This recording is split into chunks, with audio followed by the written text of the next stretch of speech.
Today we're going to read an article about fracking.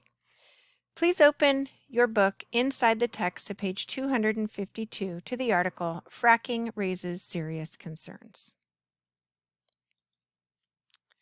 Fracking Raises Serious Concerns by Lawrence Gable. One way that oil companies get natural gas from the ground is called hydraulic fracturing. People often shorten that name to fracking. In the last few years, oil companies have been fracking more often. While it leads to more oil and natural gas, it also raises concerns about the damage that it does. Fracking reaches oil and gas that is trapped in rock deep in the ground. It starts by drilling a hole about 10,000 feet down. When it reaches shale, the drill turns horizontally and drills another mile through that rock. Then a small explosive makes tiny cracks in the shale. After that, the company blasts millions of gallons of water, sand, and chemicals into the hole. That opens the cracks further and allows the trapped oil and gas to escape. The second largest natural gas deposit in the world is the Marcellus Shale.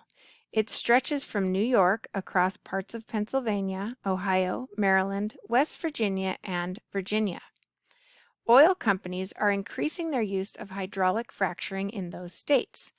In Pennsylvania, for example, the number of wells grew from 27 in 2007 to 1,445 in 2010. For a long time, environmentalists have liked natural gas.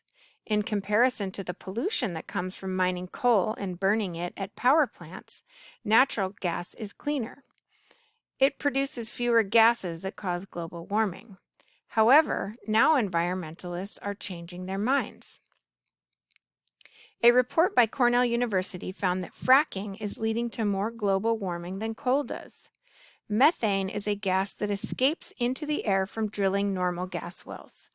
However, twice as much methane escapes from wells drilled by hydraulic fracturing.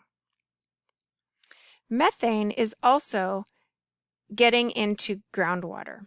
Some landowners near wells have been able to light their water on fire as it comes out of the faucet. There are also serious concerns about chemicals in groundwater. Fracking uses 40,000 gallons of different chemicals for each well. The U.S. government reports that some of them are poison and some cause cancer. The oil industry says that fracking does not pollute water. However, already there are many places where people and animals have gotten sick. Chemicals in water have also killed fish and plants in ponds and streams. Fracking always creates wastewater. Some stays in the ground and some returns to the surface. When companies leave it there to evaporate, harmful chemicals enter the air. Environmentalists argue that companies always should clean the wastewater or bury it safely in closed wells. The U.S. Geological Survey has studied fracking too. It connects fracking directly to recent earthquakes in Ohio and Oklahoma. It also fears the effect of tens of millions of gallons of water and chemicals that remain in the ground. Protests against fracking are increasing. New York has banned it, Maryland has stopped it while it studies the environmental damage, and now Pennsylvania is forcing companies to identify the chemicals that they use. The advantages of fracking are obvious. It could lead to jobs, profits, and enough oil and natural gas for 100 years. However, its disadvantages are troubling. State governments hesitate to allow fracking if it is going to damage people's health and the environment around them.